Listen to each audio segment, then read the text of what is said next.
मैं डॉक्टर रमेश त्रिपाठी इस चैनल के माध्यम से कक्षा 10 सेवा बोर्ड के अंग्रेजी विषय के द्वितीय पाठ Nelson Mandela a long walk to freedom का वाचन करना चाहूँगा। आशा है छात्रगण इसका लाभ उठावेंगे। Nelson Mandela long walk to freedom.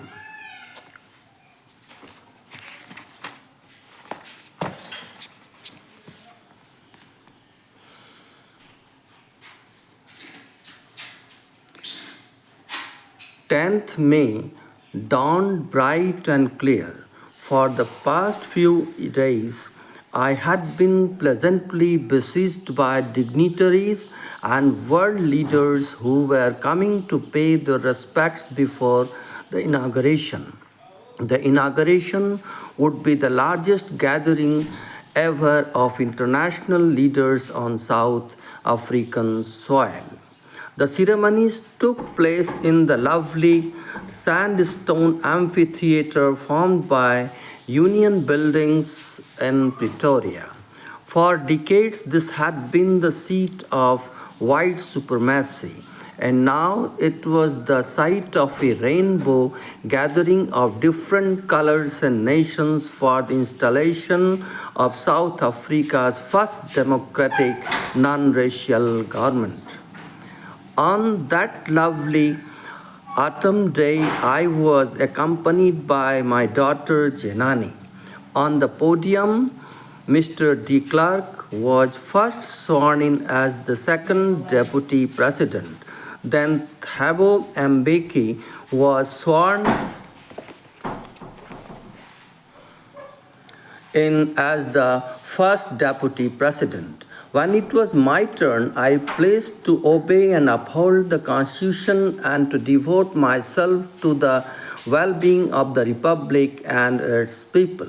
To the assembled guests and watching world, I said, "Today, all of us do by our presence here confer glory and hope to the newborn liberty. Out of the experience of an extraordinary human disaster that lasted too long, must be born a society of which all humanity will be proud. We who were outlaws not so long ago have today been given the rare privilege to be host to the nations of the world on our own soil. We thank all of our distinguished international guests for having come to take possession with the people of our country of what is, after all, a common victory for justice, for peace, for human dignity. We have at last achieved our political emancipation. We pledge ourselves to liberate all our people from the continuing bondage of poverty, deprivation, suffering, gender, and other discrimination. Never, never, and never again shall it be that this beautiful land will again experience the oppression of one by another. The sun shall never set on so glorious a human achievement. Let freedom reign. God bless Africa." A few moments later, we all lifted our eyes in awe as a spectacular array of South African jets, helicopters, and troop carriers roared in perfect formation over the Union buildings. It was not only a display of pinpoint precision and military force, but a demonstration of the military's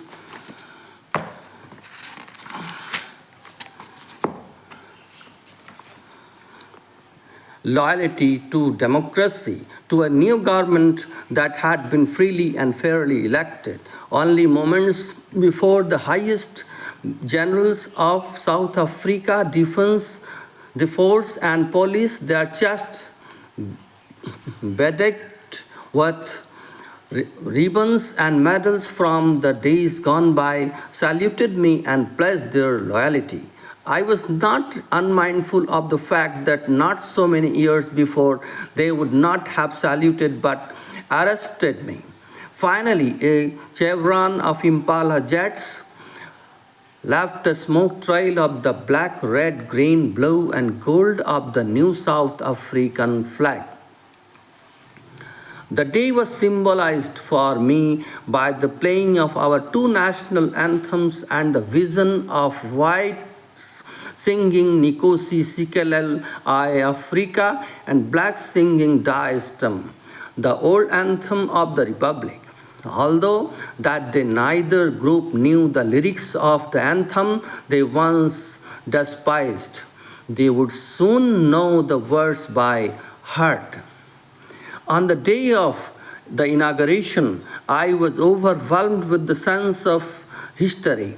In the first decade of the 20th century, a few years after the bitter Anglo-Boer War and before my own birth, the white-skinned people of South Africa patched up their differences and erected a system of racial domination against the dark-skinned peoples of their own land. The structure they created formed the basis of one of the harshest, most inhuman societies the world has ever known. Now, in the last decade of the 20th century and my own eighth decade as a man, that system had been overturned forever and replaced by one that recognized the rights and freedoms of all peoples, regardless of the color of their skin. That day had come about through the unimaginable sacrifices of thousands of my people whose sufferings and carries can never be counted or repaid. I felt that day, as I have been on so many other days, that I was simply the sum of all those African patriots who had gone before me. That long and noble line ended and now began again with me. I was pained that I was not able to thank them and that they were not able to see what their sacrifices had wrought. The policy of apartheid created a deep and lasting wound in my country and my people. All of us will spend many years, if not generations, recovering from that profound hurt. But the decades of oppression and brutality had another unintended effect, and that was that it produced the Oliver Tambos, the Walter Sisulas, the Chief Luthilus, the Yusuf Dadus, the Bram Fishers, and the Robert Sobukwas of our time. Men of such extraordinary courage, wisdom, and generosity that their like may never be known again. Perhaps it requires such depths of oppression to create such heights of character. My country is rich in the minerals and gems that lie beneath its soil, but I have always known that its greatest wealth is its people, finer and truer than the purest diamonds. It is from these comrades in the struggle that I learned the meaning of courage time and again. I have seen men and women risk and give their lives for an idea. I have seen men stand up to attacks and torture without breaking, showing a strength and resilience that defies the imagination. I learned that courage was not the absence of fear, but the triumph over it. The brave man is not he who does not feel afraid, but he who conquers that fear. No one is born hating another person because of the color of his skin or his background or his religion. People must learn to hate, and if they learn to hate, they can be taught to.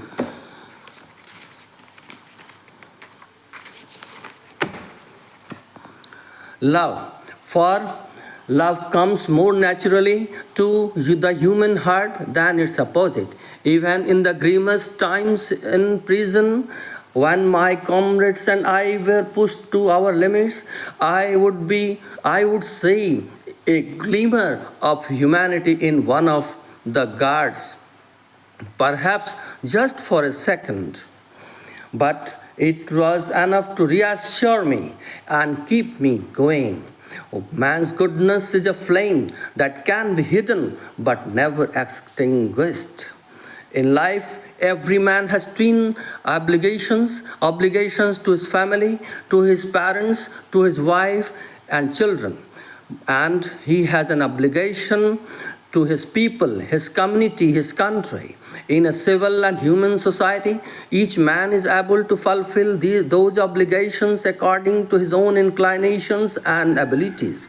But in a country like South Africa, it was almost impossible for a man of my birth and color to fulfill both of those obligations. In South Africa, a man of color who attempted to live as a human being was punished and isolated.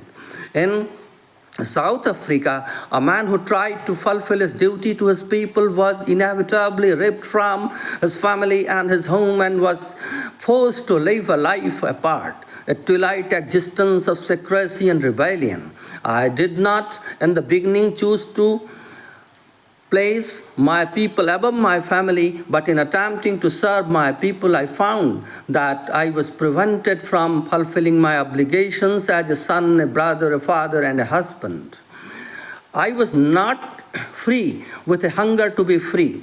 I was born free, free in every way that I could know, free to run in the fields near my mother's hut, free to swim in a clear stream that ran through my village, free to roast mealies under the stars and ride the broad backs of slow-moving hill bulls. As long as I obeyed my father and abided by the custom of my tribe, I was not troubled by the laws of man or God. It was the only when I began to learn that my boyhood freedom was an illusion, when I discovered as a young man that my freedom had already been taken from me, that I began to hunger for it.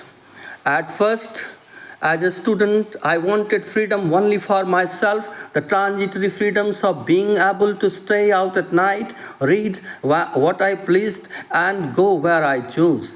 Later, as a young man in Johannesburg, I yearned for the basic and honorable freedoms of achieving my potential, of earning my keep, of marrying and having a family, the freedom not to be obstructed in a lawful life.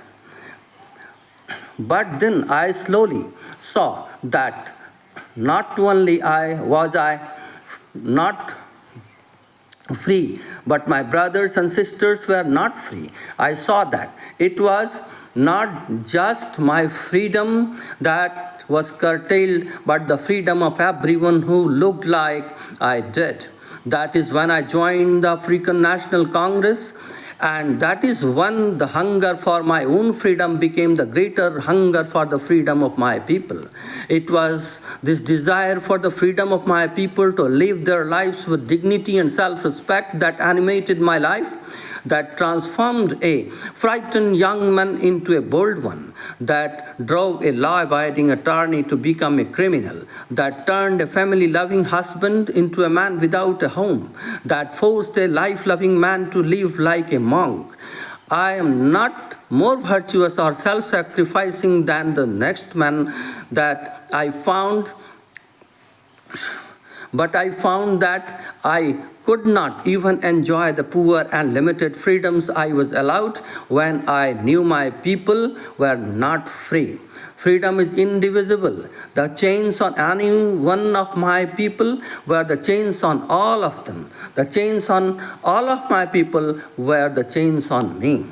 I knew that the oppressor must be liberated just as surely as the oppressed.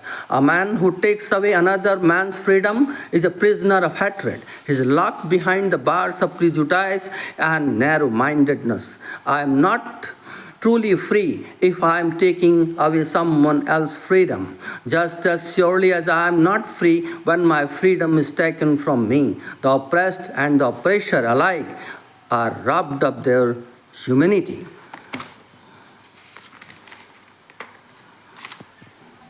Thank you.